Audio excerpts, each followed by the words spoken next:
Man, that yellow guy sure likes to sing. Dear Tim and Moby, who was Maya Angelou? Thanks, Kimmy. Maya Angelou was a famous American author and a poet. She was a lot of things. She was an activist, a singer, a dancer, a journalist, and an actor and a director. She was born in Margaret E. Johnson in St. Louis, Missouri on April 4th, 1928. Her childhood was rough, and as a young girl, she was abused by her mother's boyfriend. In about 4 years, she wouldn't even speak to anyone except her brother. She moved back and forth between homes, and sometimes she didn't even have a home. For a while, she lived with other homeless children in abandoned cars at a junkyard. I know she even went through some really hard times.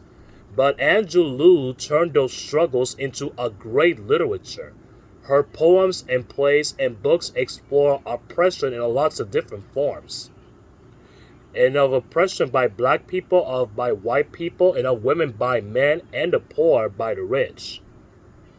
And her most famous work is I Know Why the Caged Bird Sings, which was published in 1969.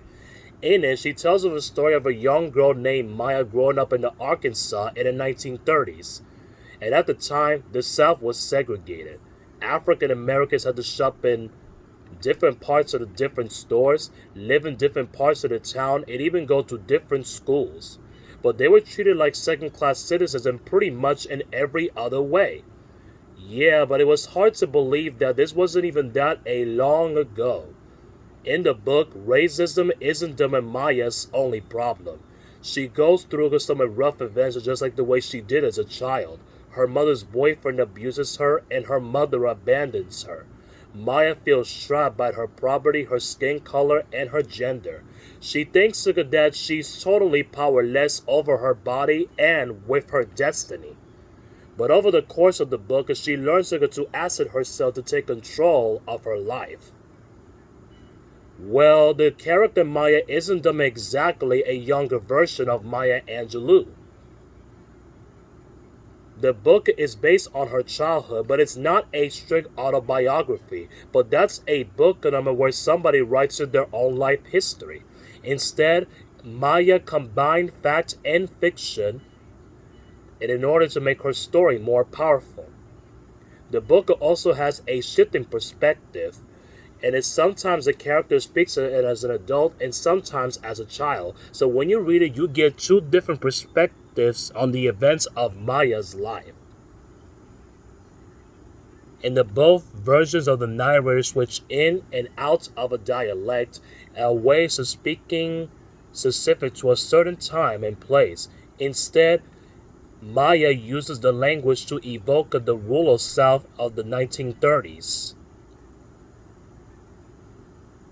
Well, yes, and it was praised by critics and became a huge bestseller. She followed it up with five more autobiographical novels that cover for the rest of her life, as well as several volumes of poetry. One called Give Me a Cool Drink of Water Before I Die was nominated for the prestigious Pulitzer Prize. Angelou had a career in film and play, television, writing screenplays, directing films, and appearing TV programs. She's been even nominated for Tony, and Emmy Awards for acting.